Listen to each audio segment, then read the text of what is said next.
Today, we're doing something a little different.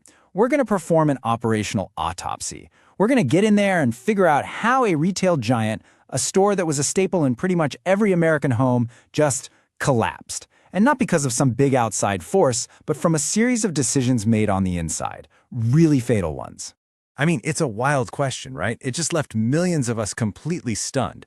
One day, you're getting those big blue 20% off coupons in the mail, and the next, the doors are locked up for good.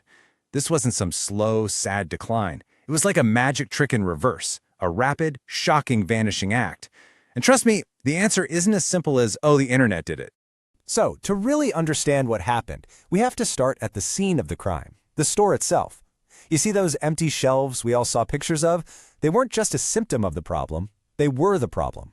They tell the entire story of how this beloved retailer became a huge cautionary tale.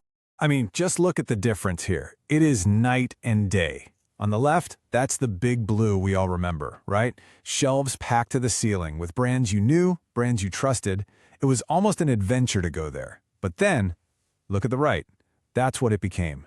Eerie, desolate aisles, huge empty spaces, and whatever was left on the shelves, well, it wasn't what you came for. And this is the most crucial point to get. It is so easy to blame Amazon or e-commerce in general, but that's not the real story here. Not even close. This was a completely self-inflicted wound. A series of deliberate choices that just dismantled the company from the inside out. And it all started with the products themselves. Which brings us to the first massive blunder. This incredibly aggressive, high-stakes gamble on private label brands. You know, the company basically decided, hey, we don't want to just be a store for brands anymore. We want to be the brand. And oh boy, did that backfire. This right here is the heart of that gamble. They literally purged trusted household names. We're talking KitchenAid, Oxo, Cuisinart, brands people would specifically drive to their stores to buy.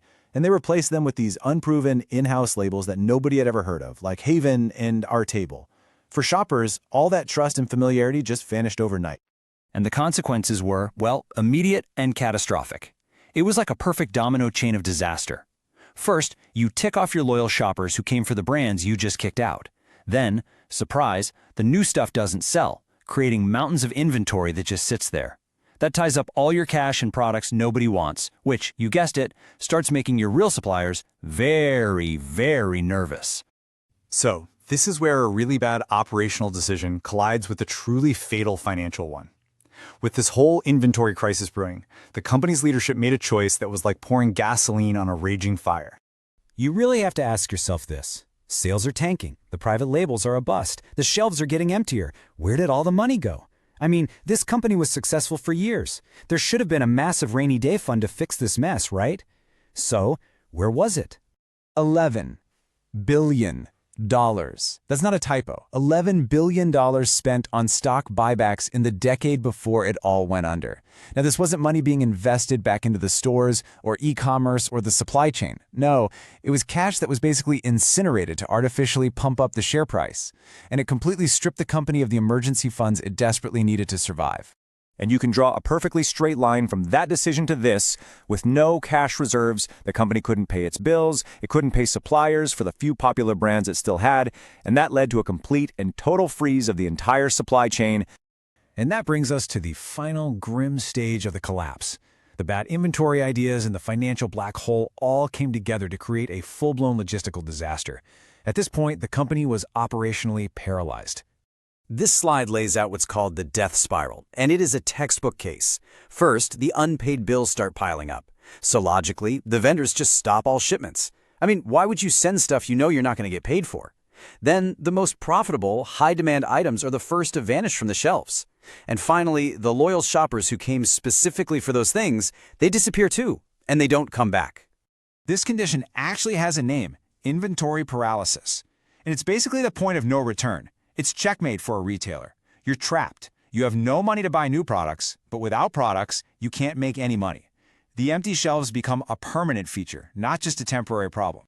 So, after all that, what did we learn from this corporate autopsy? This isn't just a sad story about one company's failure. It's a series of incredibly powerful lessons for the entire retail industry today. So here are the big takeaways. First, prioritizing stock buybacks over the actual health of your business is a fatal choice. Second, customer trust, something that takes decades to build, can be absolutely destroyed in just a few months. Third, a functioning supply chain isn't just a nice-to-have, it's the non-negotiable foundation of survival. And finally, when your executives are incentivized to do things that harm the company, they will literally dismantle it from the inside out. And that leaves us with one final and honestly pretty unsettling thought. The story of Bed Bath & Beyond is a crystal clear warning. So as you look at the retail world today, it's really worth asking yourself, which other giants out there might be walking down this exact same path?